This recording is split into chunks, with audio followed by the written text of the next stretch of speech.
Bonjour à tous, la paracha de la semaine, parachat Bo. Bo el Paro, qui dit viens avec moi chez Paro. Parce qu'il ne faut pas oublier, la semaine dernière, nous avons vu dans la paracha de Vaera les 7 plaies. Dieu il a donné sur le peuple d'Égypte les 7 plaies, Dam, Tzfardea, Kinim, Arov, tout cela. Ils sont arrivés jusqu'à les 7e plaie. Il reste encore 3 plaies qui se trouvent dans la paracha de Bo, qu'on va raconter sur la paracha de Bo. Et d'ailleurs, le mot Bo, c'est Bet Aleph, qui est la valeur numérique de Bet Aleph, ça fait 3, qui fait une petite référence, un petit remez sur les 3 plaies qui vont rester. Donc, Arbe, Hosher, Makat Bechorot, les sauterelles, l'obscurité et Makat Bechorot, la plaie des premiers-nés égyptiens. Donc, ça sert, on dit Bo el Paro. Dieu, il dit à Moshe Rabbeinu, ne t'inquiète pas, jusqu'à maintenant, ça n'a pas trop bien marché. Mais cette fois-ci, Bo el Paro, viens avec moi, je vais venir avec toi. On va aller ensemble chez Paro, on va lui demander de faire sortir le peuple d'Égypte. Alors, bien sûr, il y a un va-et-vient, il ne veut pas, il fait sortir, après il va avoir les sauterelles, et puis après il va avoir l'obscurité, Hosher. Et vers la fin de la paracha, nous allons voir que Kadosh Baruch Hu, il demande à Moshe Rabbeinu de prononcer le Rosh Chodesh à Chodesh Hazeh, Lachem, Rosh Chodashim, ce mois-là, le mois de Nissan, ça va être le début de tous les mois, qui veut dire donc, on va commencer à compter à partir de Nissan. Et effectivement, d'après la Torah, le premier mois de l'année, c'est le mois de Nissan. Et après, on va continuer à céder. Le mois de Tishrei qui tombe le 7e mois par rapport à Nissan. Mais aujourd'hui, on ne va pas d'après le mois de Nissan, on va d'après le mois de Tishrei. Tishrei, c'est le premier mois de l'année. Aujourd'hui, quand le Mashiach viendra, il y aura les rois, il y aura la Malchut David, les descendants de David Amelech. À ce moment-là, c'est très possible que nous allons revenir au mois de Nissan. Pour l'instant, le mois de Tishrei, c'est le premier mois. Mais d'après la Torah, Chodesh Hazeh, Lachem, Rosh Chodashim, Rishon ou Lachem, le Chodsh Hashana, ça va être le premier mois de tous les 12 mois de toute l'année. Et là, on parle un petit peu de la fête de Pessah, la sortie d'Égypte, les mitzvot qu'on doit faire, Bali Ra'eh ou Bali Matzeh, on n'a pas le droit de posséder du Hametz pendant Pessah, on n'a pas le droit de voir Lo Yera'eh lecha Hametz bechol gevolecha, Shivat Yamim, pendant 7 jours, on n'a pas le droit de posséder. C'est pour ça d'ailleurs qu'avant Pessah, on doit se débarrasser du Hametz. Alors il y a quelques personnes qui finissent tout le Hametz, qui mangent tout, le reste on jette, on brûle ou quoi que ce soit. Et il y a des personnes qui ont beaucoup de choses, beaucoup de quantités, les grands magasins, tout cela qui appartient aux Juifs. Qu'est-ce qu'on fait? Chachamim, ils ont trouvé un petit bypass. Et qu'est-ce qu'on fait? On a le droit de vendre le Hametz au Goy. Et à ce moment-là, pendant les 7 jours, ce Hametz-là ne nous appartient pas. Il appartient au Goy. Et après les 7 jours, il y a une façon de faire. Bien sûr, on ne le fait pas tout seul, il faut passer par le rabbin de la communauté pour vendre le Hametz. Et après les 7 jours, après de Pessah, les 8 jours de Pessah, on le récupère.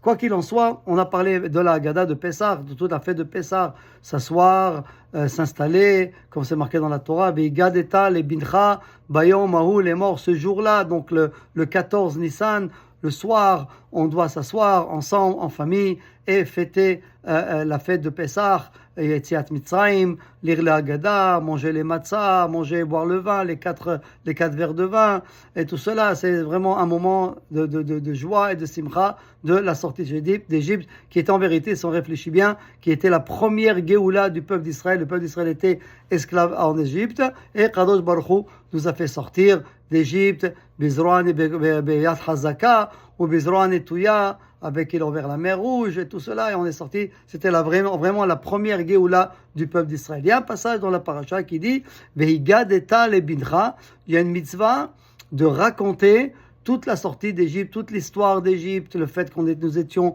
Avadim Aïnou, les Paro, Mitzrayim, c'est-à-dire d'ailleurs toute l'histoire de la Haggadah de Pessah, ça raconte l'histoire, les étapes que le peuple d'Israël a passées à travers les esclavages et tout cela. Vayotzianu Hashem et Mitzrayim, Beyat Hazaka, Bezroan et Touya, Dieu nous a fait sortir d'Égypte. Donc il y a une mitzvah de raconter.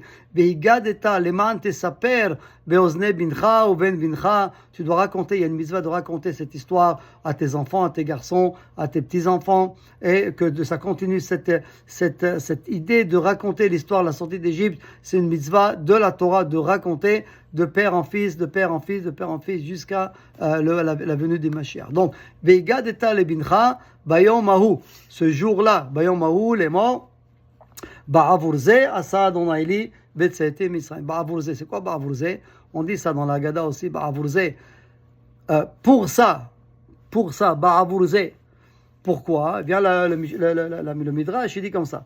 Shomé ani merosh chodesh. D'ailleurs, c'est un passage aussi qui se trouve dans l'Haftara. Shomé ani merosh chodesh, marqué Vidgata le bincha. Tu dois raconter à ton fils la sortie d'Égypte. Le Midrash, il pose la question, il dit, est-ce que je peux commencer déjà du Rosh Chodesh Nissan? Mais Rosh Chodesh, c'est là, à partir de là, on va commencer à raconter, c'est une mitzvah, on va commencer déjà de Rosh Chodesh Nissan à raconter l'histoire de la sortie d'Égypte. Non, Talmud Lomar, Bayomahu, ce jour-là, le jour de la sortie d'Égypte. Bon, c'est très bien que le 14 Nissan, c'est là qu'on va s'asseoir le soir pour faire le Seder. Mais est-ce que je peux faire Bayom Mahou? C'est marqué Bayom Mahou, ce jour-là. Est-ce qu'on parle de le 14 Nissan, donc là, qui veut dire la veille de Pessah, pendant qu'il fait encore jour, Bayom Mahou? Talmud Lomar, Bayom Mahou, Yechol Mi Be'odiom. Est-ce que tu me dis au début de la journée déjà? Non. Ba'avurze, Talmud Lomar, Ba'avurze. Grâce à ça, ou pour ça, ou à cause de ça, c'est quoi? Besha'a sheyesh matzah ou maror munachim lefanecha.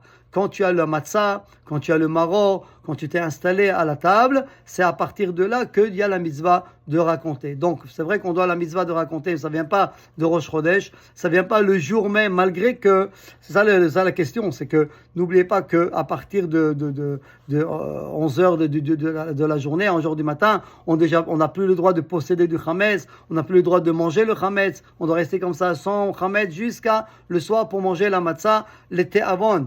Avec envie, avec enthousiasme, avec appétit, on doit manger la matzah. Donc c'est ça qui pose la question. Le fait qu'on n'a plus le droit de posséder du chametz, est-ce que c'est considéré déjà comme le début de Pessah? Donc à partir de là, je dois commencer déjà à raconter la sortie d'Égypte, l'histoire de la sortie d'Égypte? Non.